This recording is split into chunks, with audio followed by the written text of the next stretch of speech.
So the topic of today's lecture, as you can see from the title, is liberty.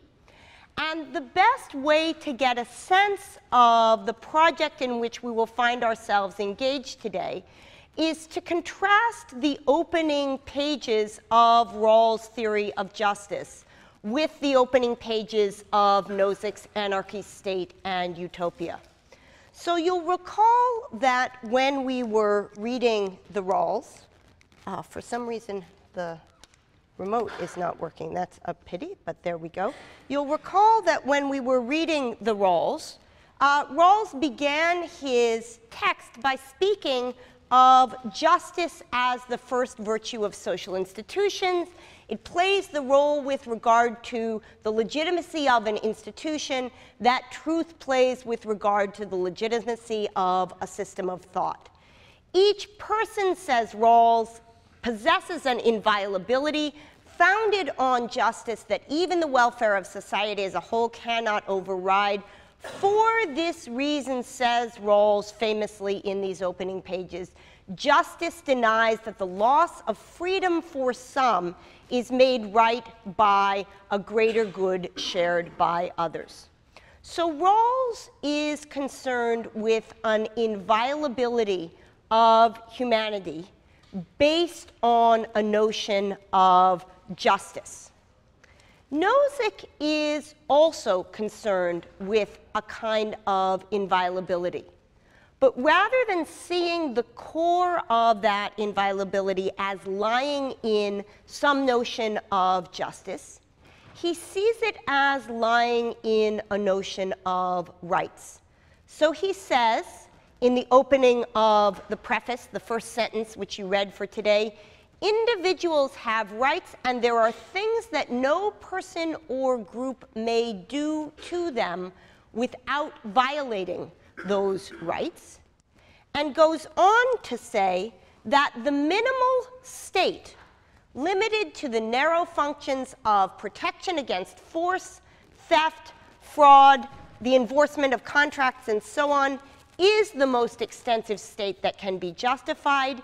Any state more extensive than the minimal state violates people's rights. So there's something extraordinarily interesting going on in this pair of works. Both of them are concerned with the fundamental question which we first encountered in the context of Hobbes. How could it be that it's legitimate to have a state? Both of them are concerned with structuring the state in such a way that it doesn't violate that which is perceived as being on their picture as inviolable. But they differ profoundly in what sort of state they end up calling legitimate. Perhaps because at the core of Rawls' picture lies a notion of justice, whereas at the core of Nozick's picture lies a notion of rights. So what I want to do in today's lecture is to contrast some of the themes which we encountered last lecture in the context of Rawls' theory of justice by looking at a particular famous chapter of his colleague Robert Nozick's work, Anarchy, State, and Utopia. Even from the brief selections that you read from these two works, the differences between them should have been evident to you. They were written a mere 3 years apart. Rawls' Theory of Justice was published in 1971, Nozick's Anarchy, State, and Utopia 3 years later in 1974. Rawls and Nozick at the time had offices down the hall from one another. But Rawls' work, as you will feel, is part of a major philosophical project. It's extraordinarily self-reflective. Rawls is in his middle age when he writes it, and he's been thinking about these questions for decades. Nozick's book is an extraordinarily insightful response to Rawls, as well as being a positive formulation of a view, but it's not a work with the gravitas of theory of justice. It was written when Nozick was quite young. He was in his early 30s. And it's important to know that although these works are typically paired in philosophy courses, if you took or are taking Moral Foundations of Politics or an introductory political theory course, you will get these two books paired together. Theory of justice is, if you look at its citation index, more than 3 times more influential, if that's the measure, than Anarchy, State, and Utopia. So theory of justice, Google Scholar citation is roughly 30,000, whereas Anarchy, State, and Utopia is roughly 10,000. These are extraordinarily high numbers in philosophy. Those of you who have encountered works in other domains of philosophy, for example, Kripke's Naming and Necessity, written at about this time, its citation numbers are about half that of our Anarchy, State, and Utopia, about 5,000. So what I want you to take home from this is the idea that these are enormously influential works with consequences far beyond academic philosophy, but that they differ in their tone. So Anarchy, State, and Utopia is an attempt to defend the minimal state from 2 different kinds of objections. In the first part of the work, Nozick defends the state against the position of anarchy. He argues that a minimal state is justified, that it's not the case that it's a violation of people's rights to have basic enforcement of laws, police, and the sort of fundamental things that are required for the basic stability of getting out of Hobbes' state of nature. The second part of the book, with which our reading was concerned, defends the minimal state against a more maximalist picture. And in that part of the book, Nozick defends the rights of people to liberty in 2 kinds of domains. The first is that he defends people's rights to enter into almost any sort of contract that they would like. He defends, for example, the right of people under certain conditions to contract themselves into slavery. He defends, in other contexts, the right to have an enforceable blackmail contract. That's not the part of the book which we read excerpts from. The part of the book that we read excerpts from, and to which the remainder of lecture will be devoted, is Nozick's discussion of our relation to property. So what Nozick tries to do in the famous 7th chapter of Anarchy, State, and Utopia is to articulate a notion of justice in holdings, that is, justice with respect to property, that provides a principled explanation of the relation among the 3 different kinds of concerns that one has in asking about whether it's legitimate for a person to own a piece of property. The first is the question of justice in acquisition. Under what conditions, when I initially come to acquire something, say a tomato, is my acquisition of it such that my ownership of the object is in keeping with the conditions of justice? And we'll talk about Nozick's views on justice in acquisition in a minute. The second question that Nozick is concerned with here is the question of justice in transfer. So he's concerned with the question, if I have an object and I wish to transfer possession of that object to you, under what conditions is that transfer justice preserving?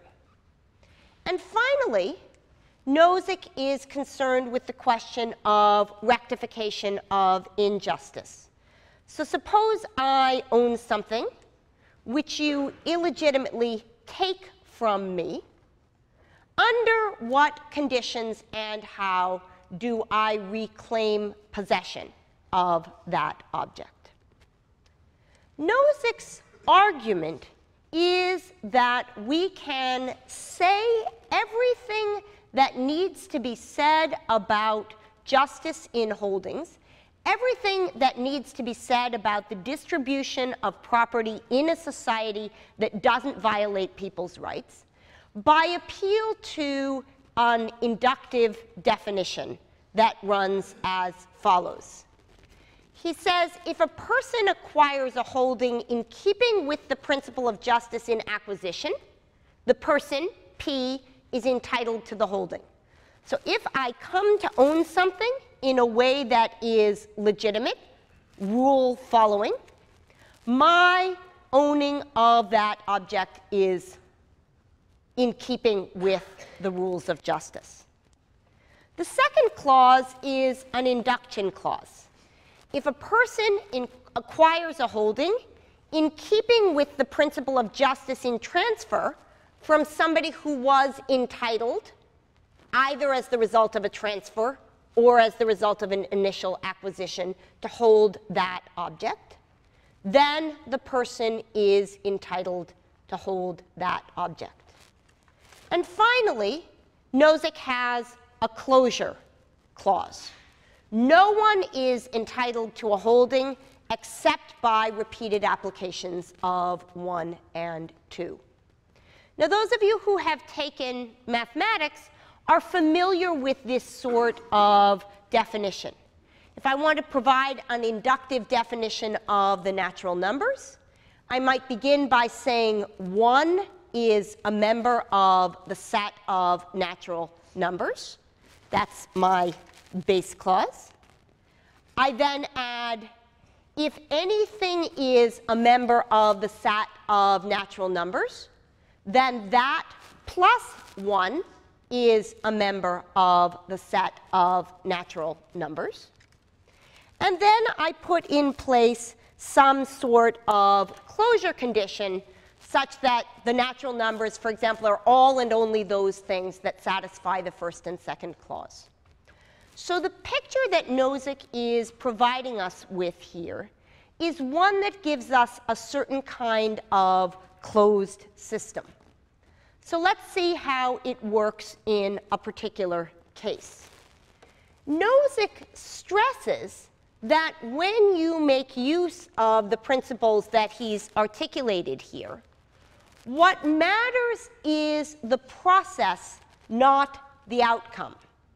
So suppose I come to possess a tomato. It makes all the difference in the world, on Nozick's view, what the actual process by which I came to possess that object is.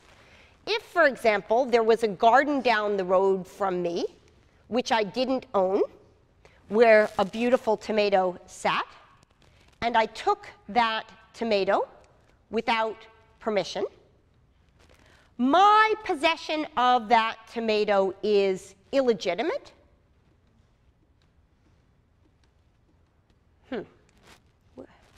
Even if there's an alternative process, a hypothetical one, which I didn't in fact engage in, whereby I could have come to have that tomato legitimately.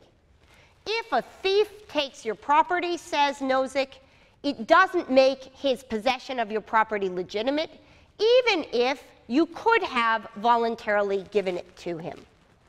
Moreover, says Nozick, if I come to possess something illegitimately, and I transfer it to you, even by legitimate means, it retains its illegitimate status. So the picture that Nozick is presenting in his discussion of holdings is one with the following characteristics. Justice in holdings, and this will be important for his critique of Rawls, justice in holdings is historical.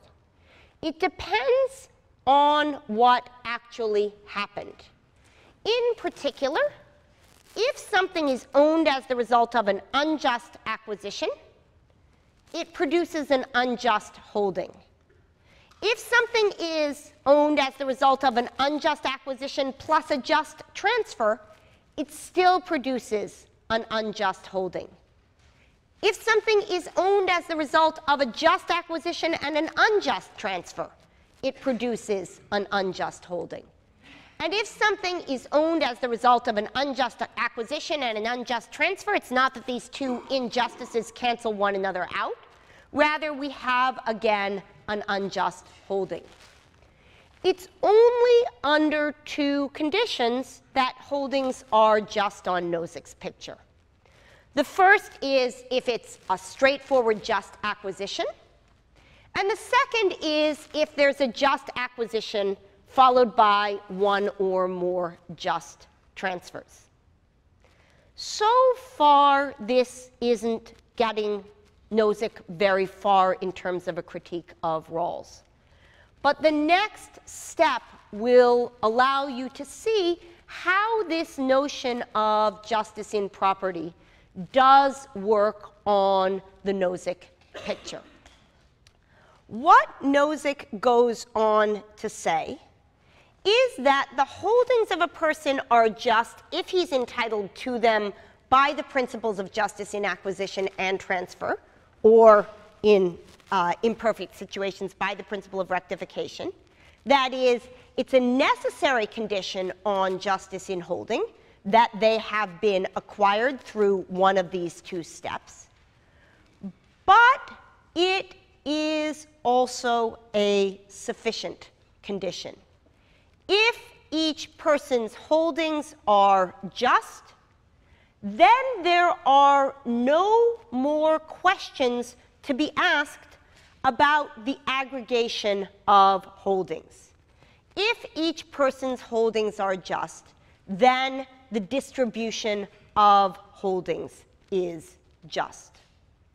So we'll see when we get to justice in transfer how it is that this notion, both of taking historical properties as the relevant ones in determining justice, and in taking the inductive property holding characterization as necessary and sufficient for justice in holdings, how it is that those pair of things provides Nozick with the leverage to criticize the outlook to which all of you from behind the veil of ignorance last class, or the majority of you from behind the veil of ignorance last class, seemed to think was what justice mandated. That is, Nozick takes from this very simple picture an argument which, from his perspective, renders illegitimate any sort of centralized redistribution of resources. So you remember, in order to evaluate Nozick's inductive definition, that we need to know what it is that he thinks justice in acquisition involves, and what it is that he thinks justice in transfer involves. So the discussion of justice in acquisition is a rather complicated portion of the text that I had you read for today's class. What Nozick does is to make appeal to the work of the 17th century philosopher John Locke, whose second treatise on government begins its discussion of property as follows. Locke writes, though the earth and all inferior creatures be common to all men, yet every man has a property in his own person. This nobody has any right to but himself. The labor of his body and the work of his hands, we may say, are properly his. So on Locke's picture of the state of nature, there's a world out there, unowned.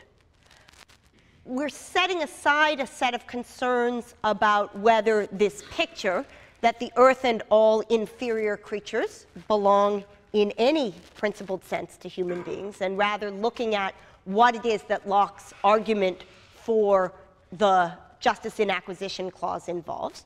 So Locke says the world out there of objects doesn't belong to anybody, but what each person does have is the right to his, her, or her own body, and in particular, possession, ownership rights over his labor.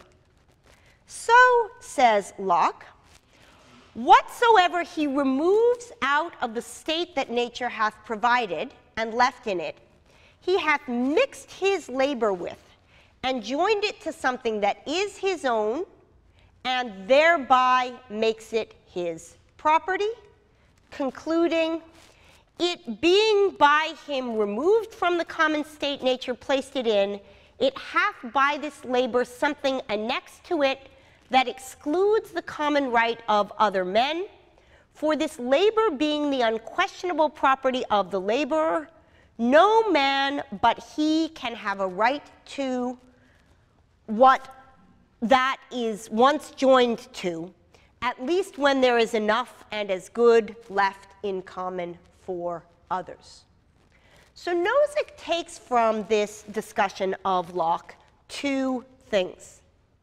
The first thing he takes is the idea that what justice in acquisition involves is a certain kind of mixing of what is one's own, one's labor, with something that is previously unowned, property in the, or potential property in the state of nature. And although Nozick has all sorts of criticisms about the unclarity of this characterization. He says, for example, if I go to Mars and sweep off a portion of the planet, have I thereby claimed just that portion? Have I claimed the entire planet of Mars? Have I claimed all of the planets that lie beyond it? He also asks why it is that mixing one's labor with something should lead to possession of the object rather than a losing of one's labor. But ultimately, he's willing to accept that something like the Lockean picture is going to underlie justice in acquisition. What worries him, and what he devotes the bulk of the selection that you read for last night to, is this concern about whether what he calls the Lockean proviso, the idea that in order for acquisition to be legitimate, there needs to be enough and as good left in common for others, whether that proviso is frequently violated. Because if that proviso were frequently violated, then justice in acquisitions wouldn't be simple and straightforward in the way that Nozick wants it to be.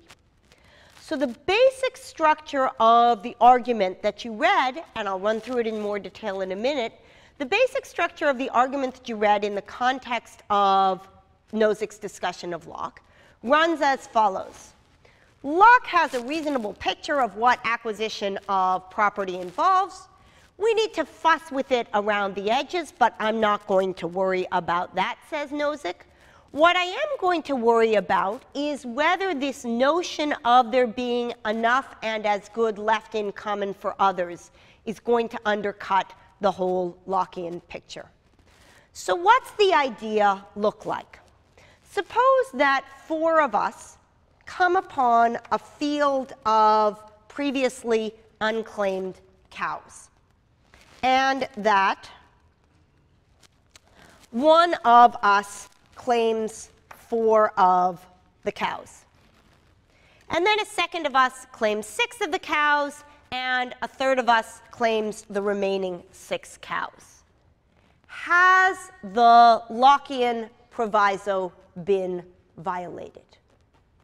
Nozick's first worry, which he calls the unzipping worry, is that perhaps it's not just the blue character who took the last 6 cows who's violated the Lockean proviso. Perhaps the yellow character in limiting the blue character has violated it, and the red character in limiting the yellow character by limiting the blue character has somehow violated the Lockean proviso. Nozick says no. The fact that the red character's activities limited the yellow character's activities if we took into consideration the blue character's activities is not sufficient to render red or yellow in violation of the Lockean proviso. So that's step one. But we still might wonder whether the blue character has violated the Lockean proviso. After all, how could he have left as much and as good for our fourth character, pink over here, if pink isn't in a position to get any cows? Nozick's answer is that in taking on ownership of objects and mixing one's labor with them, typically what the subject does is to increase the value of those objects for all. So red from his 4 cows might produce 1 gallon of milk, and yellow might produce 2, and blue might produce 3. As a result, pink, though he doesn't have access to the cows, is better off, and says Nozick, the Lockean proviso has not been violated. So what Nozick says in particular is he asks whether the situation of persons who are unable to appropriate, there being no more accessible and unowned objects, is their situation worsened by a system of allowing appropriation and private property? And the answer he gives is a resounding no, for exactly the sort of reasons that we're familiar with from our Hobbes case, the idea that there is a kind of social contract that kicks in that allows everybody to benefit, and also because Nozick firmly believes that individual ownership brings with it a particular kind of efficiency. So Nozick's worry, which was, is the Lockean proviso going to knock my theory out of the water such that I can't get the base clause of my inductive argument going? Nozick's conclusion is that appropriation of private property satisfies the intent behind the enough and as good left over proviso. But he is careful to point out, this is not based on utilitarian reasoning. It's not based on a utilitarian justification of property. Nozick, like Rawls, is concerned with articulating a rights-based theory, and so, like Rawls, doesn't allow trade-offs of rights for utilities. So the argument about the original acquisition of property runs as follows. Nozick says, I have the right to do everything that doesn't harm others, and the right to do only what doesn't harm others. My rights begin and end in their restrictions and permissions with consideration of what brings harm to others. Violating the Lockean proviso, if I managed to do that, would leave others worse off than they would have been otherwise, and consequently would harm them. As a consequence, says Nozick, I don't have the right to violate the Lockean proviso. If, as a matter of fact, my original acquisition of property doesn't leave as much and as good for others, then my original acquisition was not an instance of just property ownership. But, says Nozick, except in very rare cases, he calls them conditions of catastrophe or desert island limitations, acquiring property doesn't violate the Lockean proviso or harm others. And the argument for this subclause, this sub-argument, is a utility-based argument. It's on the grounds of utility that I get the premise that except in rare cases acquiring property doesn't violate the lock-in proviso. But the fundamental argument, I have the right to do all and only what doesn't harm others, except in very rare cases acquiring property does not violate the lock-in proviso and harm others, that 1 plus 4 is sufficient to give us the conclusion that except in very rare cases, I have the right to acquire property. So that is by way of exposition of what I understand to have been a fairly difficult part of the assigned text. So let's move now to an easier segment of the text. So as we noted, Nozick provides his defense of the base clause by appeal to Locke's notion of original acquisition of property and defends that against a potential objection, the Lockean proviso objection, in providing a clearer sense of what that amounts to. In many ways, the most famous part of the text comes in Nozick's defense of the induction clause. So in defending the induction clause, which remember says that in keeping with the principle of if P acquires H in keeping with the principle of justice in transfer from somebody already entitled it, P is entitled to H, Nozick is concerned with what justice in transfer amounts to. So he begins by distinguishing something that should be familiar to all of you from your readings of Mill and Kant earlier this semester. He distinguishes between principles that are historical, that is, that tell us that whether a distribution is just depends upon how it came about, that is, what we are concerned with when we are concerned about justice is a question of process.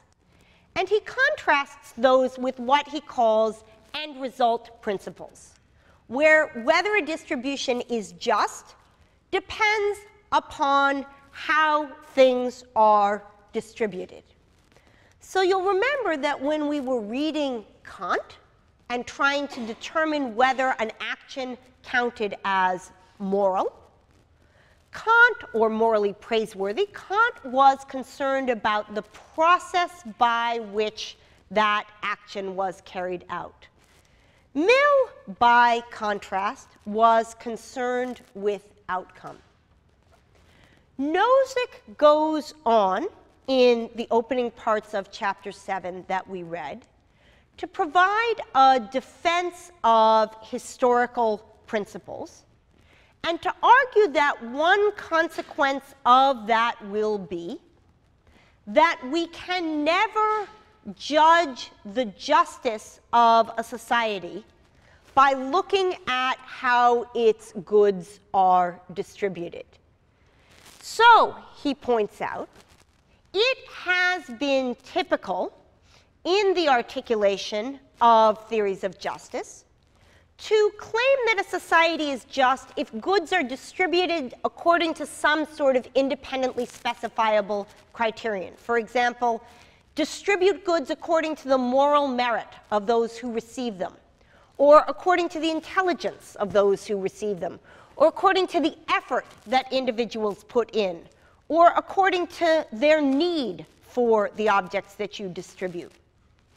Nozick points out that people want their society to look just, and they also want their society to be just.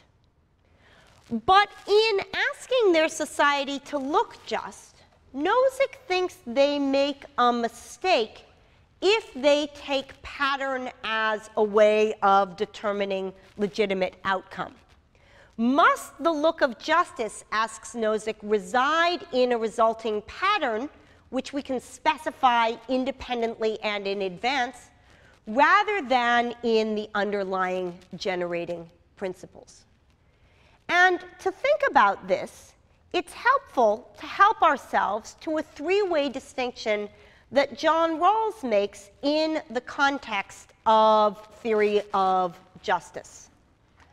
Rawls distinguishes between three kinds of procedural justice there. The first is a notion of what he calls perfect procedural justice. This is a case where we have an independent criterion for what the right result of our act will be, and a procedure that is certain to give us that result.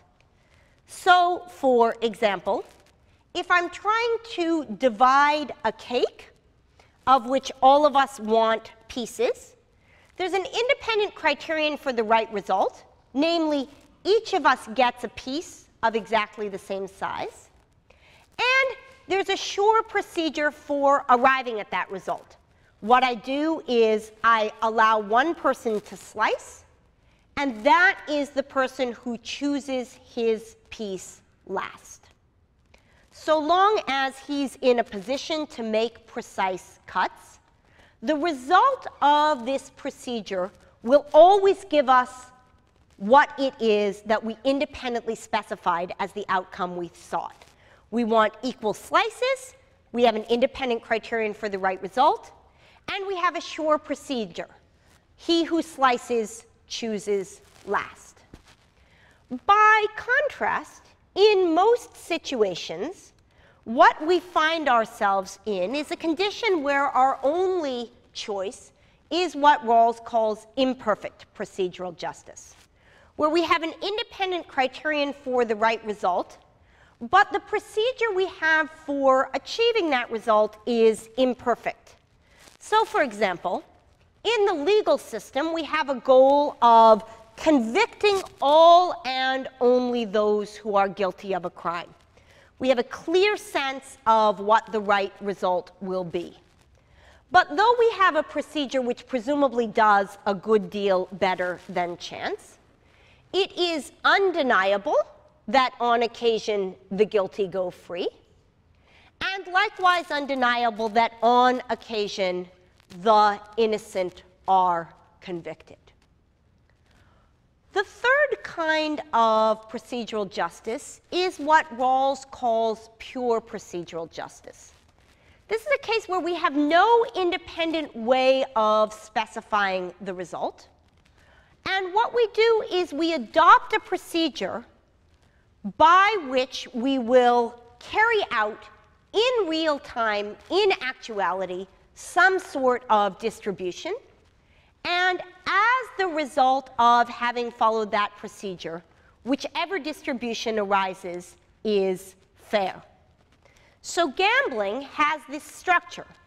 There is a rule that we have, we all pays our money, and then we takes our chances. And whatever distribution of outcomes results from that is legitimate. Nozick's claim is that the distribution of property in a society ought to be understood as subject not to some sort of perfect or imperfect procedural justice. That is, there's no independent criterion for how it is that goods ought to be distributed across people. Rather, it's simply a matter of living historically through a process whereby things are acquired in just fashion and transferred in just fashion, and seeing how it is that things distribute themselves. So in contrast to some sort of pattern picture, right, Marx has this idea, from each according to his ability, to each according to his needs. That's an idea that there's an independent criterion of how things should be distributed. Nozick provides, in contrast, this rather complicated articulation, from each according to what he chooses to do, and roughly to each as they are chosen. That is, however things distribute themselves, as long as the process is fair, will end up being fair. And this gives rise to Nozick's famous argument that liberty upsets patterns. So Nozick asks us to imagine a world in which all of our friends from behind the veil of ignorance are given whatever equal share you give them in your fair distribution. So each of them ends up with a piggy bank of the appropriate size. But all of them, says Nozick, are basketball fans, and they choose to take a quarter of their own money and to deposit it in the bank account of Wilt Chamberlain. And so do their friends, and so do their friends, and so do their friends, until, as the result of people freely doing what a legitimate transfer permits, Wilt Chamberlain comes to have so much money that his piggy bank gets blurry on the slide. He's that extraordinarily wealthy. Now, Nozick takes the Wilt Chamberlain example to have two implications. The first is a descriptive implication. The general point, he says, illustrated by the Wilt Chamberlain example, is that no end-state principle or distributional pattern principle of justice can be continuously realized without continuous interference in people's lives. Any favored pattern will be transformed into an unfavored pattern by the principle, by people exchanging goods and services with other people or giving things to other people, things that the transferors are entitled to under the favored distribution pattern.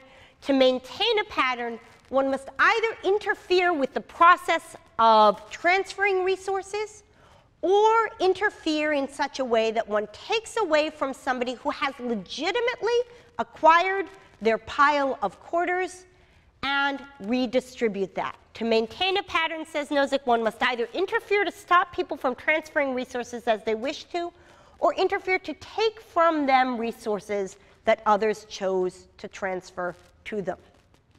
So that's the descriptive implication of the Wilt Chamberlain example. There's also a normative implication of the Wilt Chamberlain example.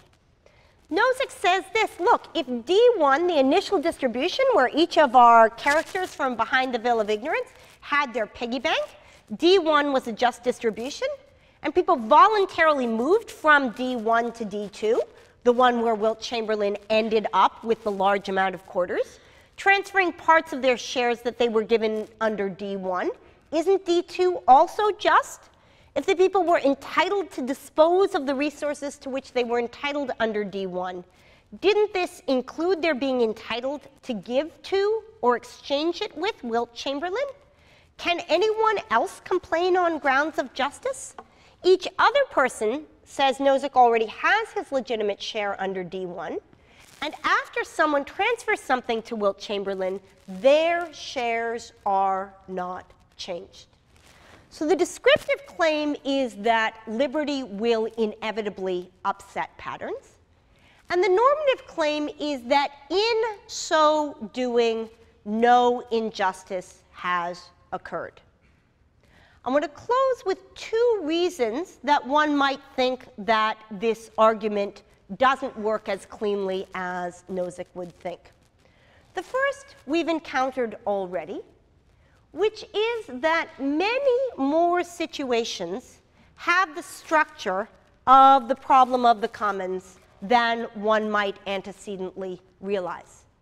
And it's not always the case that individual transactions between pairs of people don't carry with them third-party consequences. The second is that it is sometimes the case that distributions of resources across individuals in unequal ways produces violations of the sorts of freedoms that Nozick wants to defend.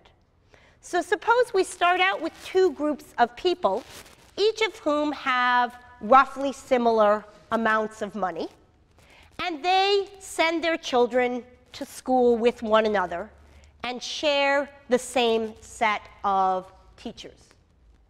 Suppose that one of those groups, through legitimate transfers from D1 to D2, comes to possess a much larger amount of money and create another school where they send their children and where they hire the teachers who were the most gifted.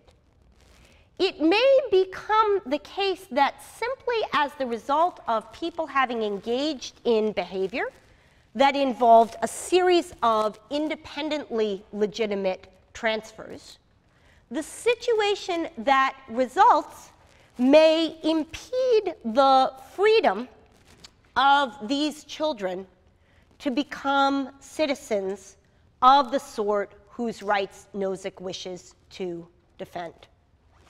So it's 11:20 now, and we'll finish up today's lecture here and move next lecture to finish up with Nozick's discussion of justice in holdings and to think about that in the context of some work in social psychology.